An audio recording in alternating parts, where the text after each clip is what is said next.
Om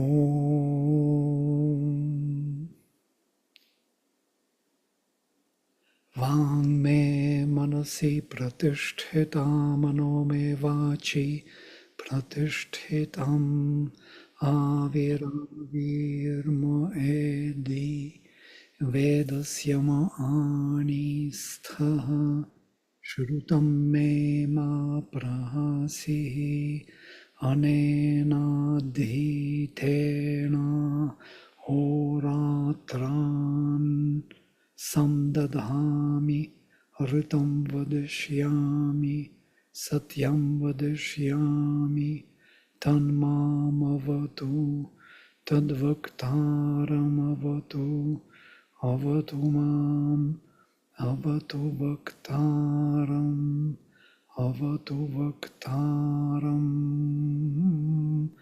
Om Shanti Shanti Shanti.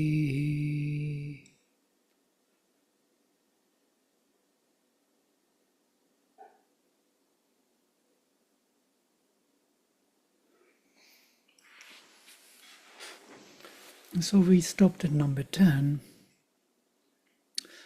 Kiyati ayat samaya bhavati ya viyushu yaschanunam viuchan anupurva kripate vavashanah pradidhyanah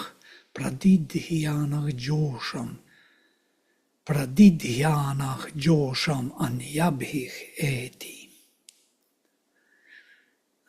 This was the last one which we read. How many times has she become those who shone and those who shine now? How many times was this her reaching out or leaping out to our material manifestation to support it with spiritual presence? She is eagerly longing to the first ones, to the original dawns, but shining forward happily goes with the others.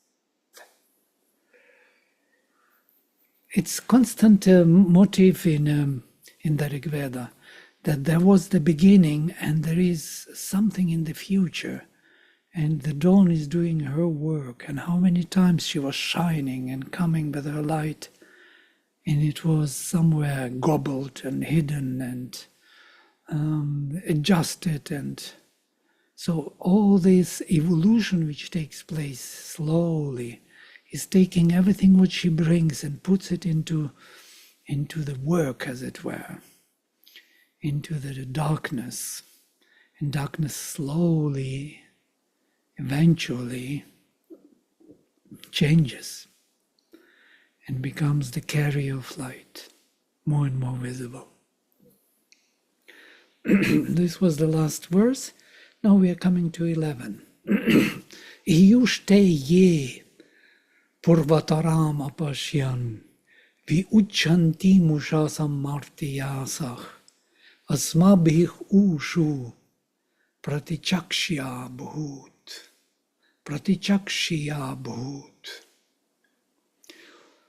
O te, literally, O te yanti ye aparishu pashyan. The mortals, martiyasah, who saw the first shining dawns, first shining dawn, ye purvataram apashyan, are gone.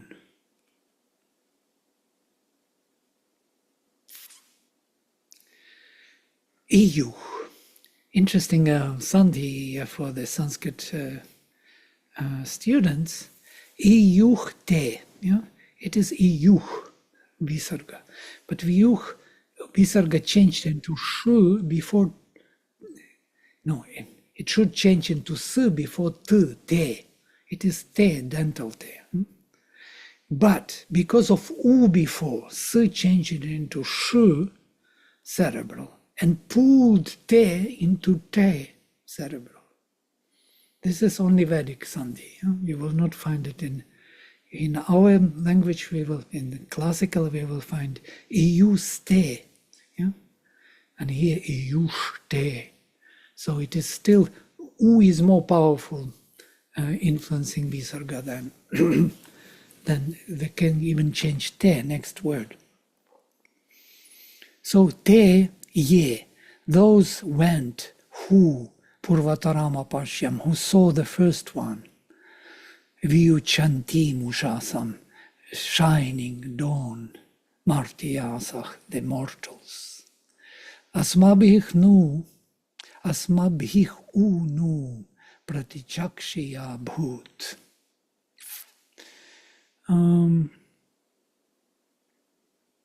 We see it now. Asmabhich, Pratichakshya bhut. By us, it is seen. And those who are coming are ute yanti. And those ayanti who come will see her in the future. Ye aparishu pashyan. Pashyan here is the conjunctive mood, Vedic form, which means always something future or modality oriented. Something what they want to see in the future or will see in the future. So the mortals who saw the first shining dawn are gone. We see it now, and those who are coming will see her in the future. No, tell me now that the Veda doesn't have the idea of the evolution of consciousness. Yeah? It's all dynamic. There was the beginning, dawn, they see it now, and those who will come will see her in the future. She will be still working upon our manifestation. Yavaya dvesha, it's actually a compound.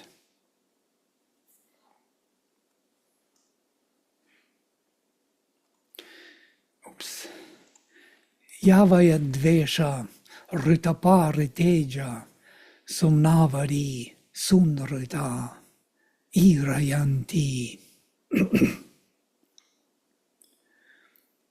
Sumangalich bibharatich deva vitim, ihadyosha, shreshtatama viucha. Removing the enemies. It's a compound yavayat, removing dveshach. It is actually she who is removing the dveshas. Yeah, it's a Bahuvrihi compound whose dveshas are removed. Dvesha is an interesting word, enemy, but it is also dualizers. All the dualizers are removed. Those dualizers are the daityas, danavas, from deity, dualizing power, yes, power of separation of consciousness. So these are all dveshas, dvisha dvesha. So she is the one who removes dveshas, ritapa. She is protecting the truth, born of the truth, riteja. Sumnavari, bringing beautiful thoughts. Beautiful is a weak word. Sumna, sumati, sumanas in the Veda means perfect thought, perfect activity of the mind, which is actually supramental consciousness. I already mentioned many times that there is the whole article written by Nishtha on Sumati, Anumati, and Pramati.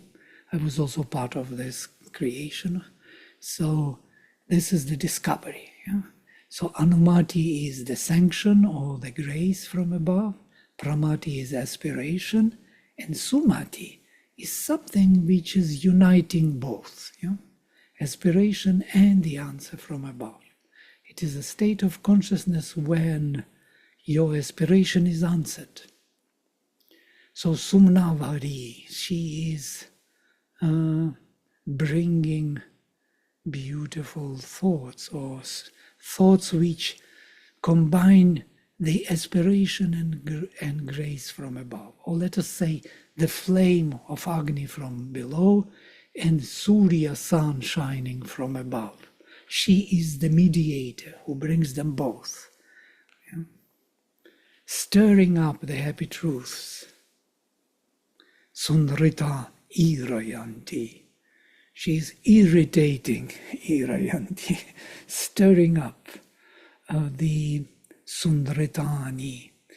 This is the Vedic plural for neuter. So instead of Sundritani, will be Sundrita, open eye, you see.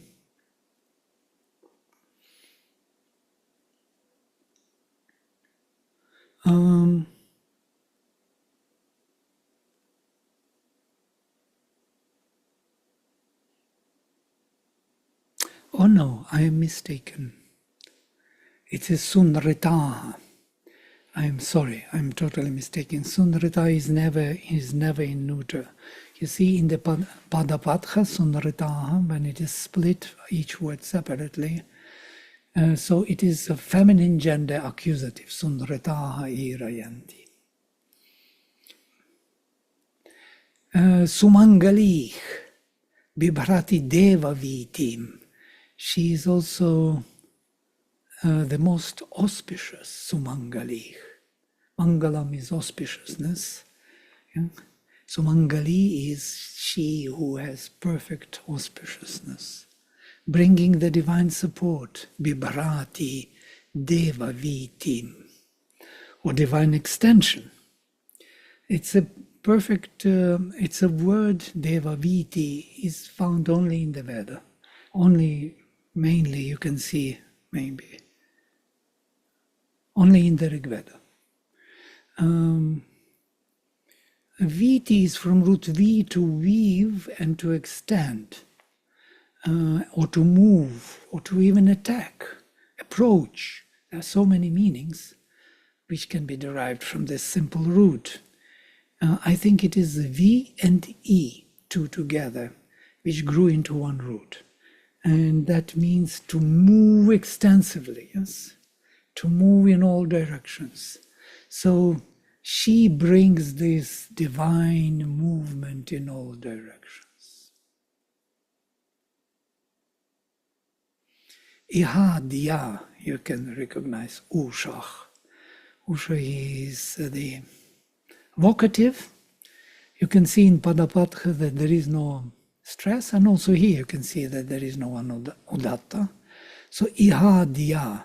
Iha adya ushach, or usha, here and now. Shine unto us here and now, adorn the best among the best. Shreshthatama, vi ucha, shine white. So you students of classical Sanskrit already can recognize many forms. Yeah? Uchati is the verb of the sixth class, to shine. Ucha is the command, yeah? Shine, second person, with the V prefix. Irayanti is the participle present tense. Yeah? And so on.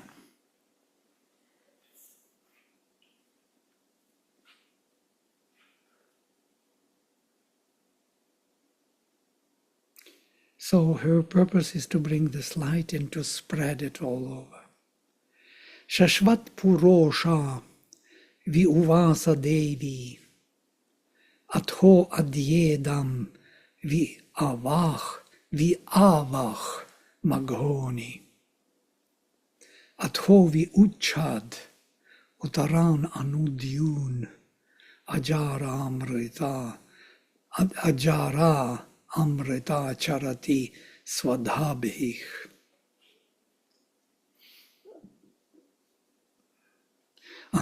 Ajaramrita Charati Swadhabhih. This is the riff. So Sandhi is maintained. The goddess shown from the times immemorial. Shashvat Pura. Pura is from beginning, from immemorial times. Shashvat, eternal, Pura, previous or ancient. It is an adjective, an adverbial use. Usha, the dawn, the uvasa, shines, vast. She always shines with the V prefix, notice. V means spreading light. Devi, the goddess. The goddess shone from the times immemorial. Now she, generous one, opened this today. Adya idam vi avach maghoni. Interesting thing of using idam. Idam is this, opened now. She opened now this. And this is always a category of the world here in time and space. Yeah? She kind of opened this world of time and space to the beyond. She who is generous with her light. Thus she will shine in the coming days. Adhovi uchat utarana nudyun. Eva young ajara. Immortal amrita. Charati, she moves at will with her own establishments, svadhabhi.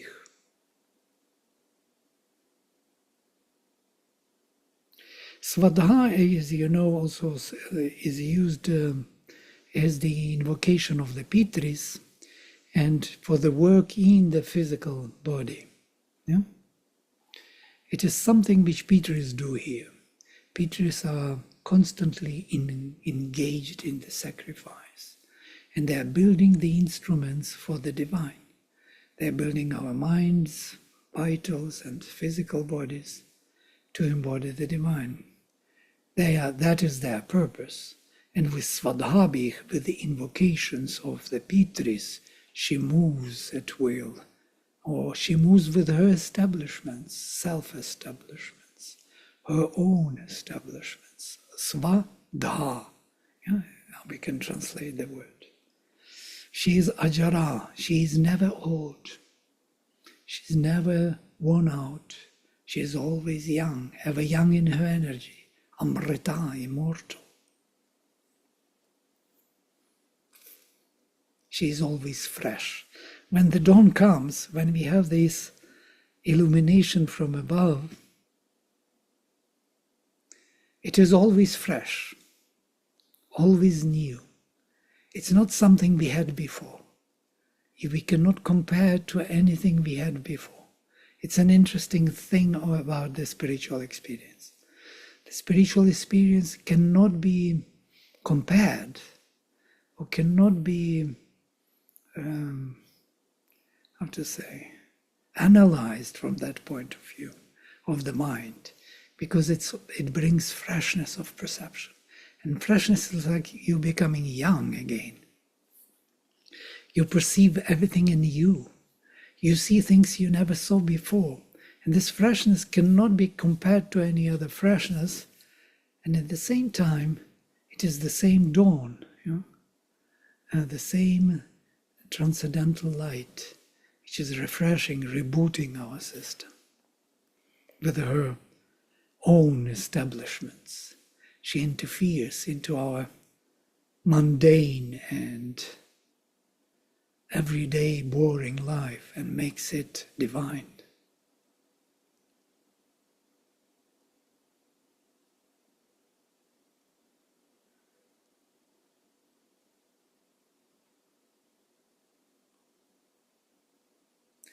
Number 14.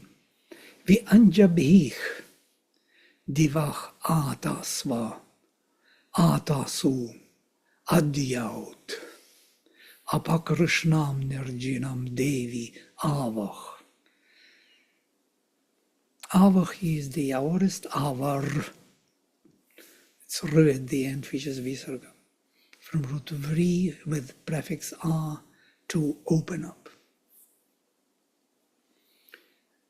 Prabodhayanti arunebhich ashvaich A Usha Osha Yati Suyuja Rathena. A Osha Yati Suyuja Rathena. Here we have to deconstruct the Sandhi.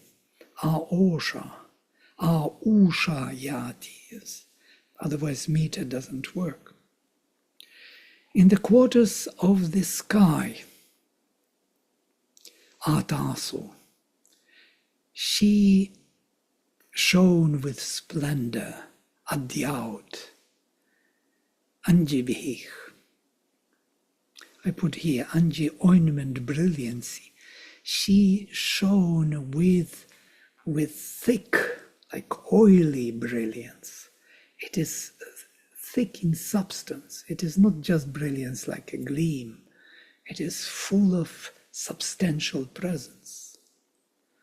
In all the quarters, in the quarters of the sky, in all the dishach, as she covered the whole sky, she shone with this thick, substantial light, brilliance. Apakrishnam nirnijam devi avar, and moved away the dark veil of the night. Nirnij is an interesting word, found only in the Rig Veda. Its root, nirnij, with nir, is to clean out totally. Shining dress or ornament or bright garment. We can say she opened the bright garment also, or she opened the purity of the spirit. Apakrishna, away the darkness. She opened the purity, the goddess, literally. Yeah? Prabodhayanti, the dawn is awakening. I missed it.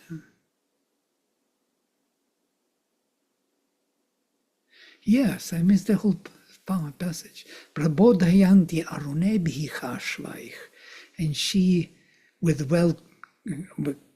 ashwas, so with golden light in the chariot, yes, by the golden light, well controlled, suyujarathena, that is there, she is approaching ayati, bodhayanti, prabodhayanti, awakening everyone.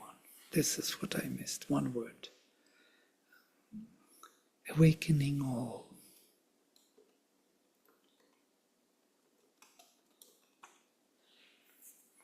Prabodhayanti arunebi chashvaich ushayati, and the dawn comes. Suyajarathena, with well-controlled chariot. With controlled chariot, yoked with the golden red horses. These are her powers.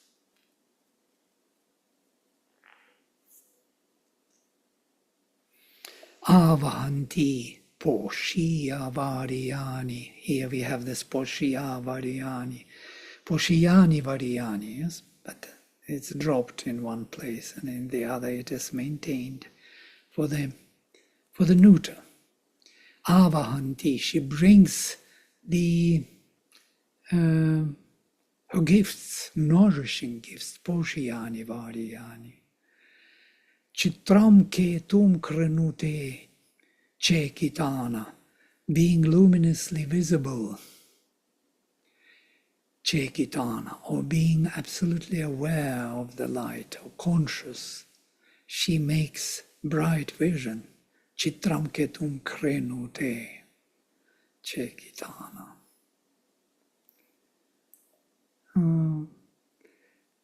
Of the eternal dawns that have passed, Iyushinam. Iyushi is this the participle perfect, feminine gender, once suffix, yes, weak form. Iyush, Iyushi, Iyushinam, Upama Shashvatinam, of the eternal dawns that have passed, she has dawned. The last of the dawns that have passed, she has dawned the last. Upama Shashvatinam, of the eternal ones. And Vibhati-nam Prathama Usha Vyashvait. And the first of the bright ones to come. Vibhati-nam, and by the first Prathama Usha, the first of those who are shining, Ashvait. She has dawned the last, and the first of the bright ones to come. So Ashvait is she dawned, yes? Of the Iyushinam, Shashvatinam, Vibhatinam. Upama, she is the last of the eternal dawns who have gone, and the first of those who are shining now. She is here, or who are to shine now. She is shown. So this is clear indication of the evolution of consciousness. I'm always speaking about this, that only in the Veda we have this idea of the mapping the work of the Divine Mother, the dawn,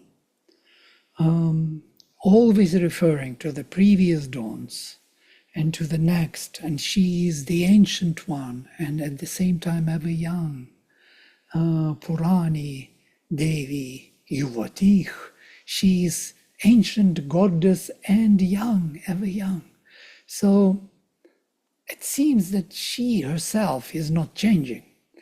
But when she comes to this world, bringing her light, this world is changing gradually and growing. And that's why it's always mentioned that she is the last of the previous ancient ones, and she's the first of those who are coming. So there will be more coming dawns. Yeah? This will not stop, never. She will bring new light to this manifestation.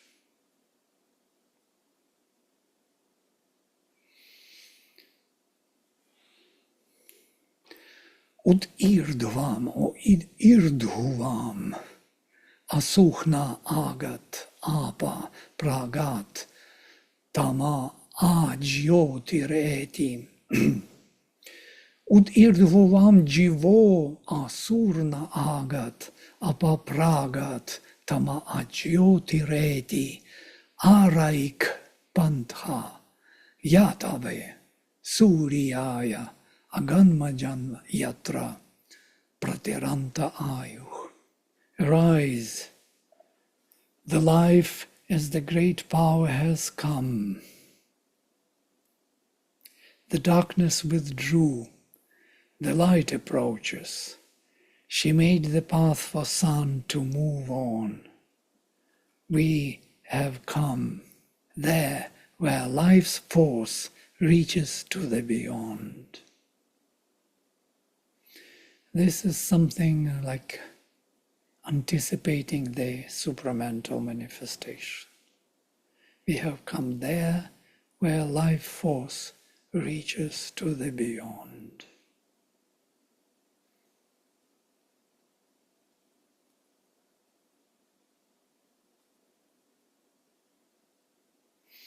Jivach. Jivach here is the life, living. Asuch. As a great power. Great power, na. Na is Eva in the classical Sanskrit, as if, as. Asur na, agat, came. Jivach, the life, full of power, has come. Arise. Ud. Root ir, second class.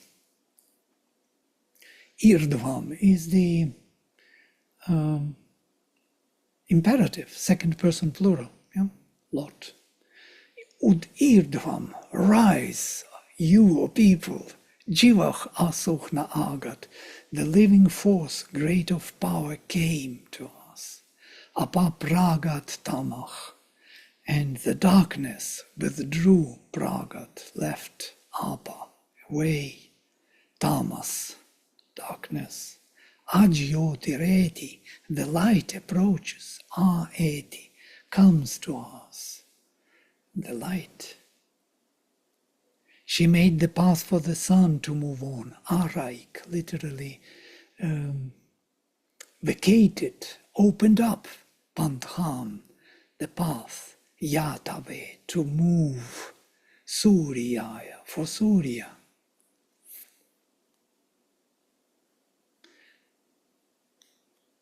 Aganma, and we came yatra where pratiranta ayu, where life force reaches to the beyond. Or literally where we all reach to the beyond of the life force. Because she is the life force. She is the very life of every life here on earth. We just only don't know that. But when the fresh divine life comes, the life force, we are replenished, we are rejuvenated. In other places, it is said that the dawn is never radically changing things. She is enlivening things, making even dead alive. Everything becomes young again with her coming. This is her power. This is how she works. She never diminishes or destroys anything which is done here. It is not her action. That's why Mother says grace is always there. Only you can turn away from it. Grace will never turn away from you. This is something very important to know. It will not diminish, not destroy. It will only enliven us, make us more alive, and grow in consciousness. This is the mother's power. Mother takes care of her children. She is not kind of destroying them. Okay, I will stop here and see what you can say.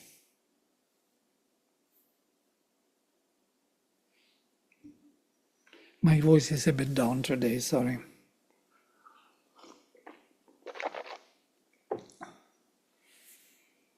Yeah, any ideas arising from this? Yes.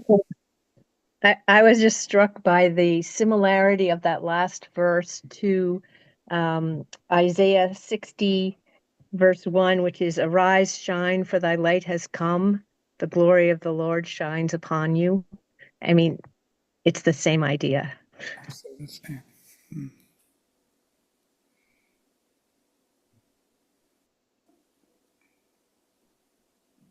Vladimir, can we get this Word document before the class? Just so we could keep up? Sure. You want me to send it to you, yes? Yes, please. Oh yeah, sure, I will send. I will finish it with him because I'm, you see, correcting on the way. Okay.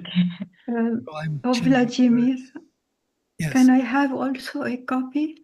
Yes, absolutely. Please, yes. If please. you are on Facebook, are you on Facebook, all of you? No, I am not on the Yes, social media. Yes. Yeah, yes. Okay, if you could please send it by email, thank you very much. Or WhatsApp? No, I am not registered in any social media. I'm only using Zoom, that's all. Yeah. Okay. Yeah, because social media becomes also a dangerous place. Yeah, at my age, I don't look for problems. I want to live in peace.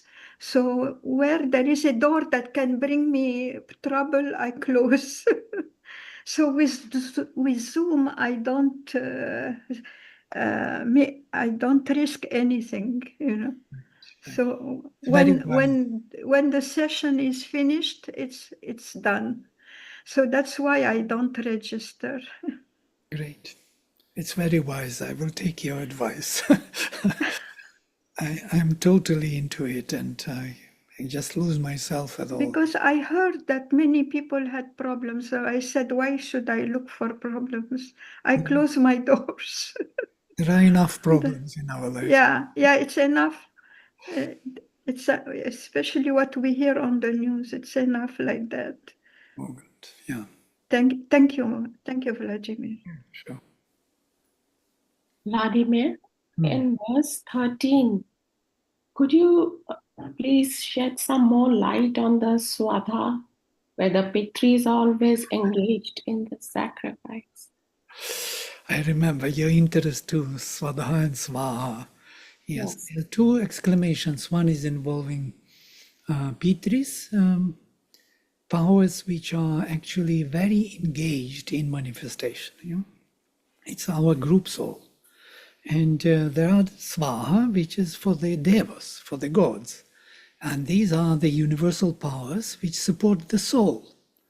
So the powers which support the soul, Swaha on one side, and on the other, powers which support the development of our mental, vital, and physical being here on earth, our soul. And not soul supporters, but supporters of the work of the soul upon our instruments. So Swadha belongs to Pitriyana, yes, and Swaha to Devayana. So Pitriyana, Devayana, or Dakshinayana and Uttarayana also it's called. Dakshina to the south. So if you face the east, you will see that on the right you will have Dakshina, on the left you will have Vama, Uttara, the north.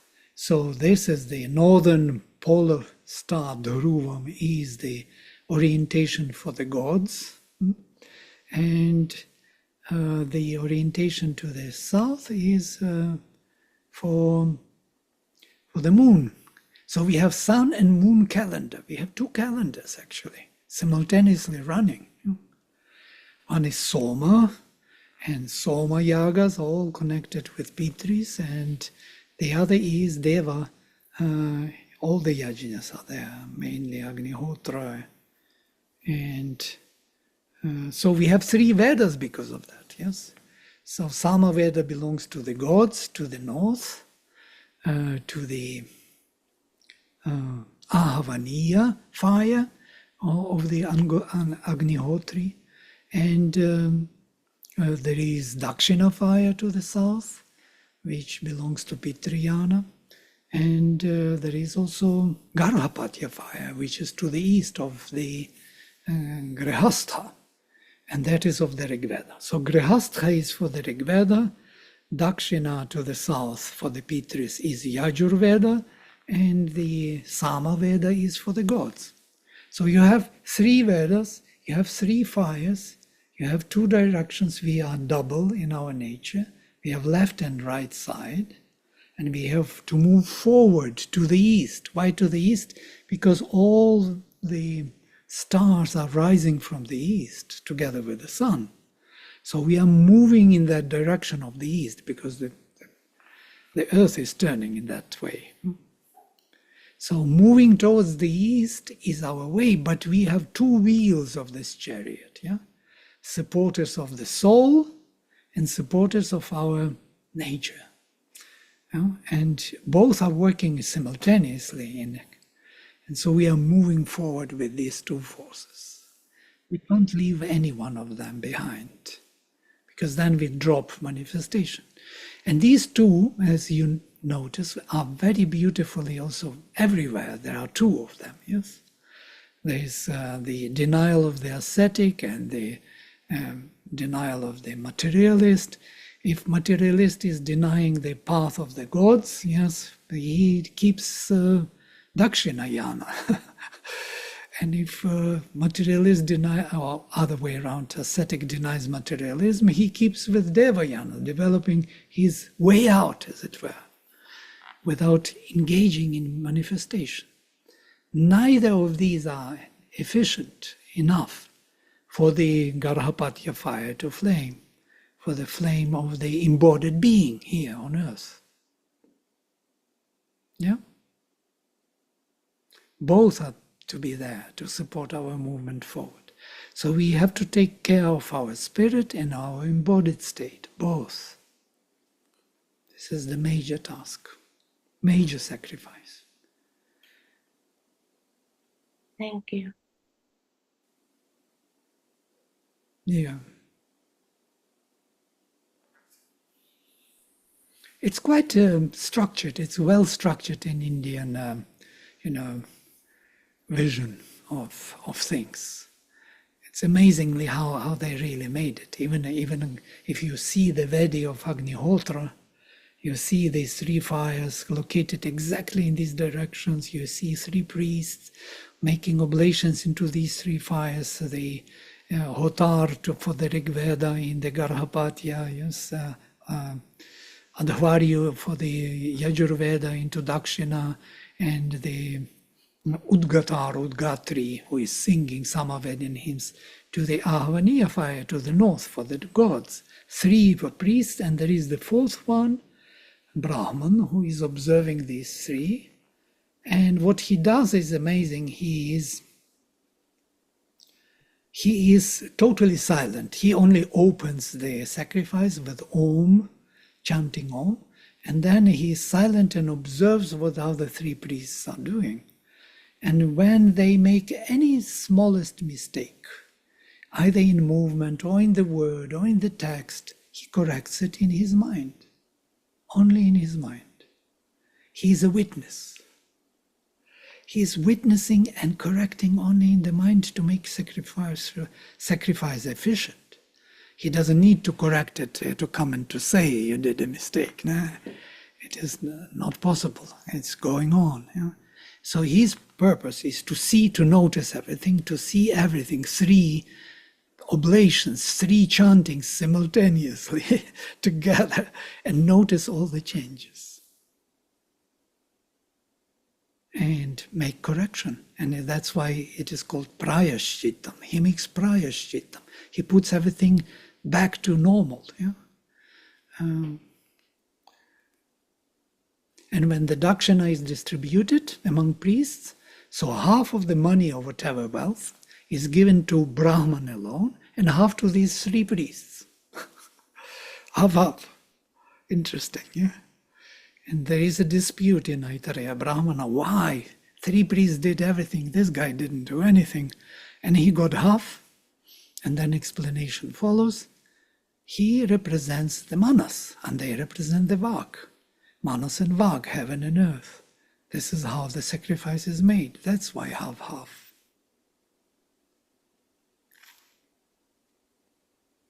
And of course, the task of Brahman is very difficult. He has to know all the texts by heart perfectly, all the movements, and see wherever there is smallest imperfection to correct it simultaneously. It's a multitasking and multi-hearing. Hardly possible for any normal being. So he deserves half of Dakshina, most probably. Well, these things are in the past. I don't think there's anybody does them anymore. It was reduced to Agnihotra, where there is only Grihastha doing Agnihotra to one fire, and Garhapatya, yes, and that's it. There are no more three fires found anywhere. This is only a description from the texts.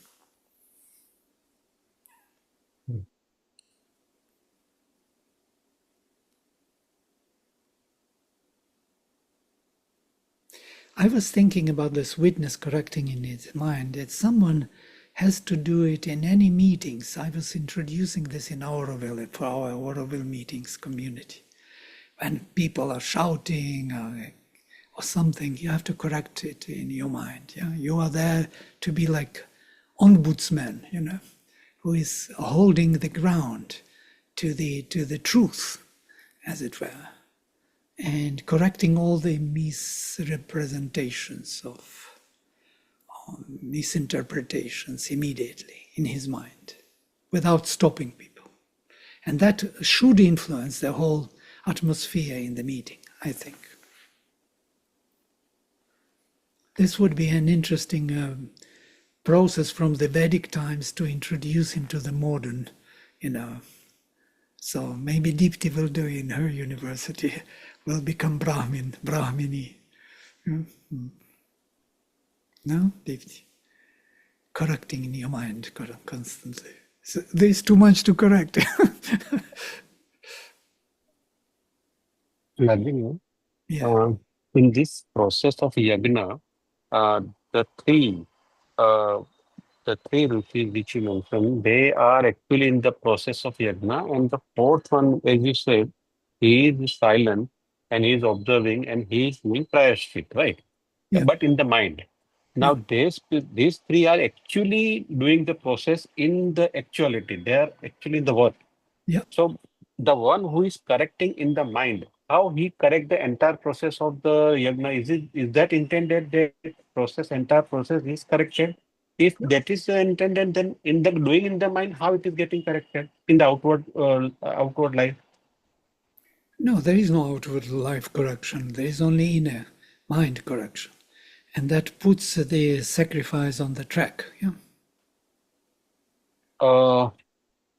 Okay, Sacrifice but is an then inner thing. It has nothing to do with the outer. Yeah? So how to make outer and inner correspond, you need a witness who knows how things are to be, what they mean, how they should sound, and so on. So that is how it is. so this four rishis, out of which three, in case they make mistake, they don't know that they have made a mistake, but the fourth one knows, but he is doing in the mind. Yeah, So he is correcting himself actually, right? yeah. So if he is correcting Suppose himself, somebody these said, three people, yeah, sorry. somebody said something wrong, suppose, yeah, slipped a Uh, bit or something. And you recognize, oh, he said this, he wanted this, yeah? This is the correction. You recognize what he wants, or what is, yes. but sometimes the hand slips, or this falls, or something. But you Hmm. correct. Yeah, okay, yeah, you do this correction constantly. It's some Hmm. kind of prayashitam. Prayashitam is also known as, how do we translate it into English? As the, Prayashit is, let me see. can you break the word? Penance? Is it penance? Yes, and yeah, kind of. No, I will tell you now. Reverting back, right? Atikramati, pratikramati, pratikraman. Coming back, as you said, putting everything back into the normal. So it Right, is a kind of pratikraman, redemption, yes. redemption. So that which has wrongly gone forward, that which has become atikraman need to be pratikraman. Yeah, it has to be, yeah, it has to be, I have this word and forgot it in English. Okay, so what I think now, what I am getting is, okay, this is being done to the God, towards the spirit, towards the God. All these Yeah, four yeah, rishis, all these four rishis. So these three rishis are performing actual action, and the fourth one is correcting when he is correcting in the mind. Though everything is reaches to the God. So when it reaches to the God, or when it reaches to the fire, whoever the deity is, it is reaching to in a corrected form. So this is a teamwork of four rishis. Correct? Is that way?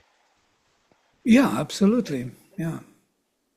He is the Okay. mind, they are the speech. It is called atonement, amends, even satisfaction, prayaschitta. Oh no, we're relating to atonement. It sounds like rectify.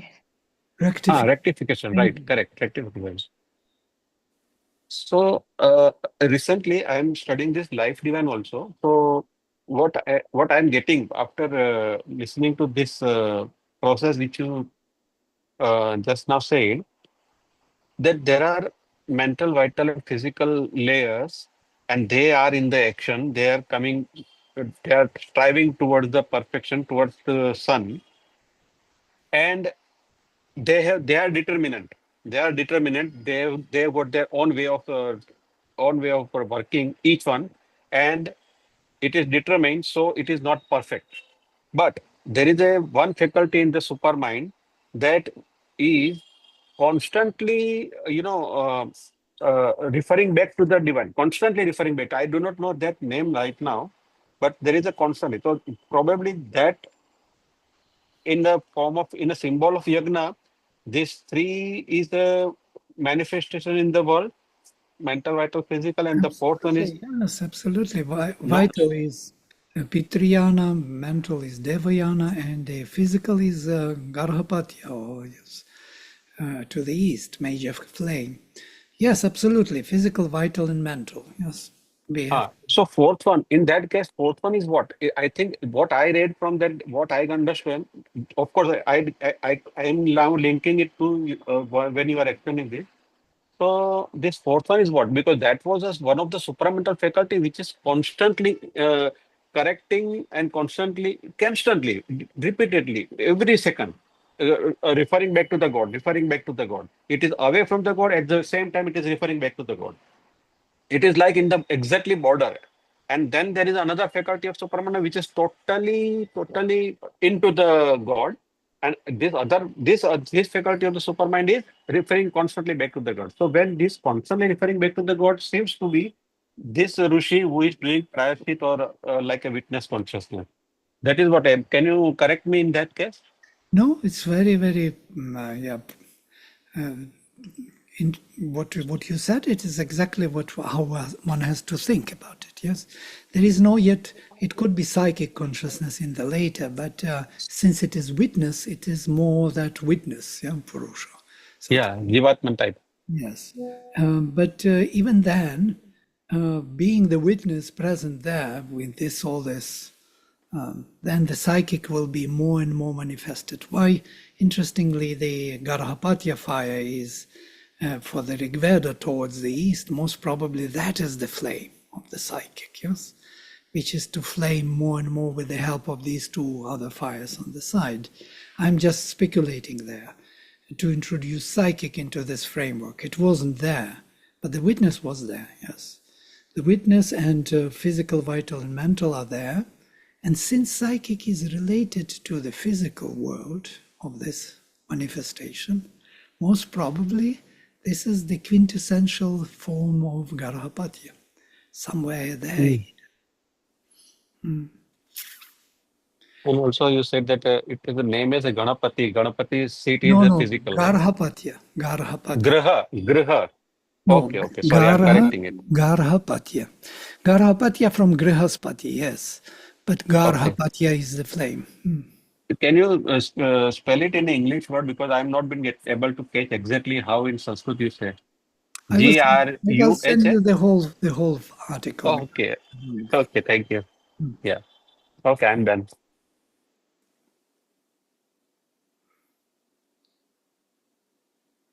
Yeah, there is some correction is going on constantly by witness. Sanctioning the movements, and the movements who are wrong, they will be corrected.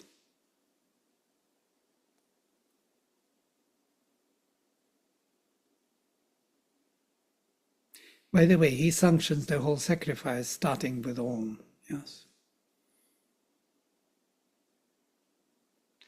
Well, I didn't know that this ritual will become so important, more than the hymns to the dawn. For me, the hymns to the dawn are really more to the integral yoga, truly speaking. The mother, the divine mother, with her light refreshing, rejuvenating us here, our souls constantly. It's something which was even before the ritualistic form of thinking. Ritual came later, where there was need of mental satisfaction, of how things work, how the mind can recognize the parts and the different energies and so on. It was already laid out in a different structure of consciousness. The previous was more experiential, as it were. Vladimir, I had one thing when you were talking about in the verse. So, Sri Aurobindo refers often to the procession of dawns, the procession of red dawns. I think in Savitri also, as well as. So, here also, this verse refers to the procession of dawns, and it mentions that when the dawn comes, I got the feeling almost as if an age has ended and a new age has begun. He referred to evolution. So something has come to an end and something has begun. And that is how that is when the dawn comes into the cycle. And she is Purani Yuvati, so she is always ancient and young. So that means she is not changing. But the world is constantly changing in time, yes, with her comings. And she comes always to a new world, as it were, you know, because that world has changed from the previous dawns. Now a new one comes to push it forward. So that means a new set of seers have come and the old set of seers have gone away. That is also mentioned somewhere in the verse. So because the new set of seers have come, so I'm just trying to think of it from the other way around. For the new set of seers, a new dawn comes. Something like that. Well, on the bigger scale, yes, like on the Manvantaric scale, yes. But on our daily life, in one body, when the dawn comes and refreshes you, rejuvenates you, you see the world differently than you see it before. So it is not the same impact of the dawn. The dawn is the same, but your perception of her is very different. It's always fresh, always new. Something is happening in that scale. So there are two realities. One is transcendental, true reality, and other is becoming true reality. And when it is touched, it is always pushed as if a little forward, becomes more capable. So the same dawn reveals herself, and then you are more capable to see things differently. So it's like we read Savitri, we see always something new, if we are interested to see. Yeah. If we are not, then we don't see much. We may know the text by heart and it doesn't do anything to us. But if we read it to ourselves in this Svadhyayik way, that with the mind observing, like in this Agnihotra, without interference much, but with observation of the flow of meaning, something happens always, and it is always unique. If it is not unique, then there was no spiritual experience. If there was no fresh rejuvenation, spirit was not there. There was a mind. It's a very good indication, by the way. Which also means that every time the old has really to be put into new bottles if we are really going to make any progress. That's you're using the Christian, yes, right. But I think every day we have the opportunity to see that we are completely new every day, and I don't think we take advantage of that most of the time. We see the continuity, but we don't see the opportunity of total newness every morning. Right. And the longer we live, the less we see this. You know, so to say, the mornings become like dull, waking up, doing things which you must do with no pleasure whatsoever. You remember when we were young children, how we were jumping out of the bed to see what is there outside. The sun, the rain, the snow, doesn't matter. You run into it, fully engaged. That spirit, and that is the life she brings, full of power. And now we wake up, oh God, click, look, where is my glasses? Where is my chappals? I move in one direction, you know where. the same boring day. Oh, I'm still alive. It's interesting. Interesting. So there is no happy waking up, no, welcoming the day. What is that aspiration, as Kinshuk was mentioning, as an adventure? What is that feeling of adventure? That today is a new day, new adventure. Yeah, well, I have to reserve my energies for other things to keep up with. Mind tells us, our old mind, habitual, boring mind, killer of all life. This verse is virtually telling us that the old, what has gone before, need not be so important. Well, it is the Less same dawn. important. It is same dawn. And notice in the verse, she longs for the first ones, for the original ones. Original ones were the most powerful ones, or the most, how to say, when you first dawns, you can imagine, coming to the darkness. It's the fresh and the most unique perception of the first experience. Of course, she longs, she wants that to repeat again and again, I guess. I'm interpreting. And she is the same. I mean, the same in the sense of the transcendental power and light of consciousness, yes, which is not changeable, or ever young, infinitely young, infinitely young. So it's not something which can be exhausted or can be tired of, and that we do not have in this manifestation, and we want to have it. And that is immortality here. That is the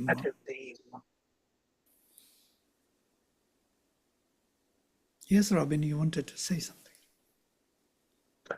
Yeah, it's going back a bit, but did I understand correctly that you said it's the Pitris who are responsible for the evolution of nature in the material sense? Yeah, of our instruments, of our bodies, mental, vital, and physical, yes. Specifically of human beings or of all nature, animals and so on? I think of human beings is better to keep up with, because all are here the forms of Purusha. Yes. So eventually we will arrive at Purusha form. Everything will be drawn up to the Purusha. Purusha form means the seeing, hearing, speaking, thinking, yes, all those forms, mental, vital, physical. These are the formations which Purusha manifests, yes.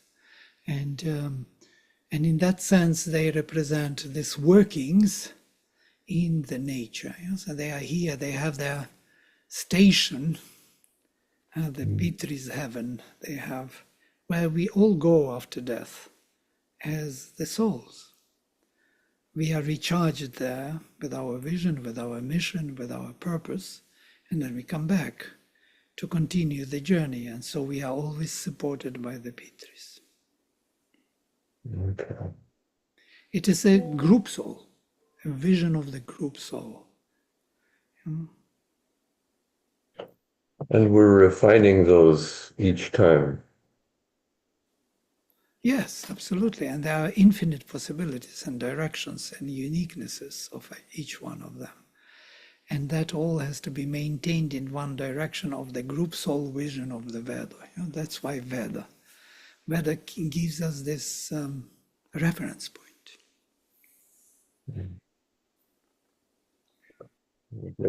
Thank you. All right. Vladimir, Yes. about this Usha, which is ancient, but at the same time ever new.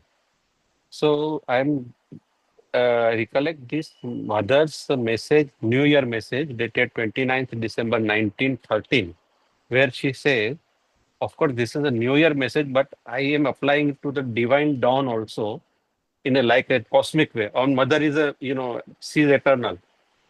So here in this prayer, she says, okay, on this occasion, to put an end to a whole lot of bonds and attachments, illusions, and weaknesses which have no longer any purpose in our lives.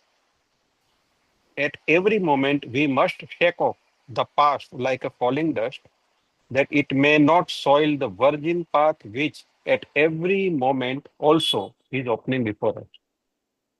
So, what I say that maybe this message is, of course, not only for a new year, but it is for the entire cosmic cycle also.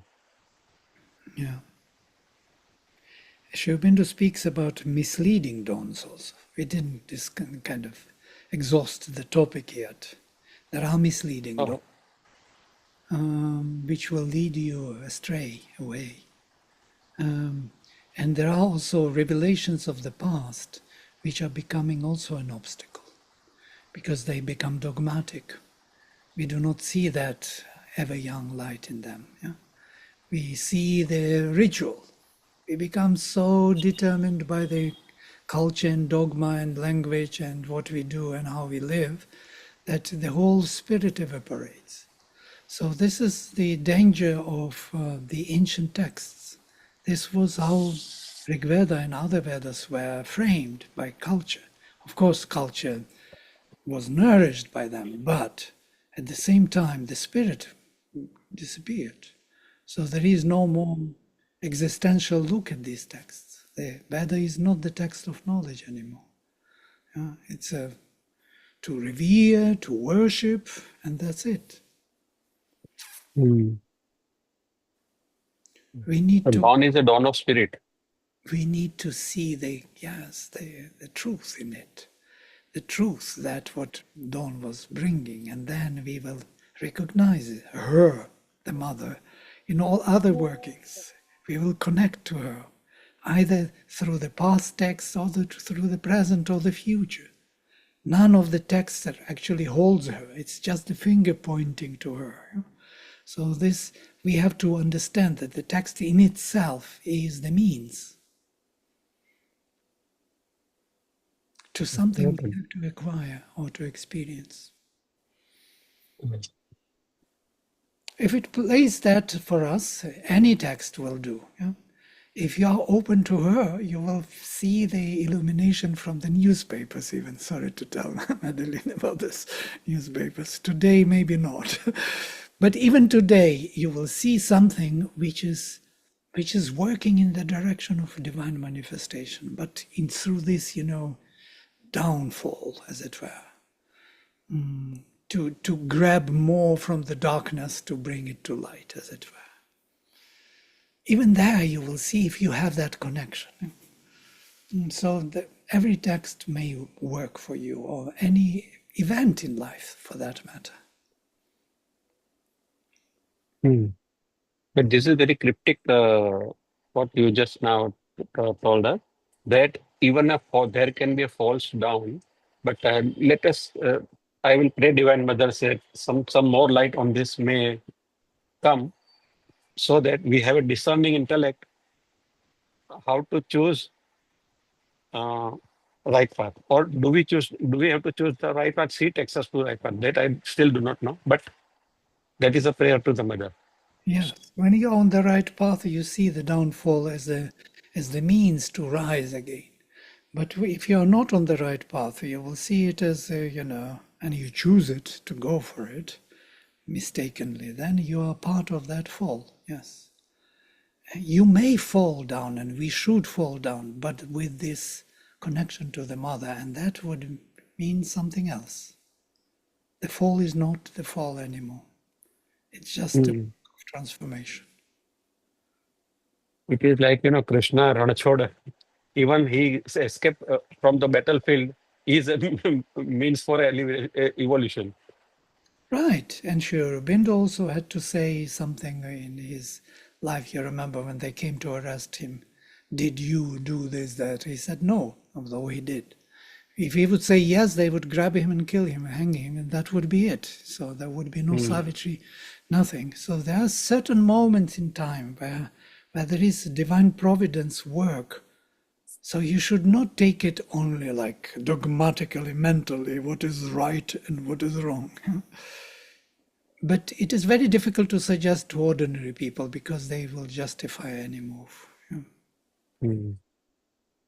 So profound. Yeah. Better not to speak about this way. Correct. Vladimir, your every session has got some profound truth given to us. Yeah. Yeah, Thank you. unless you have that connection, definitely. Once you recognize, then you know what to do.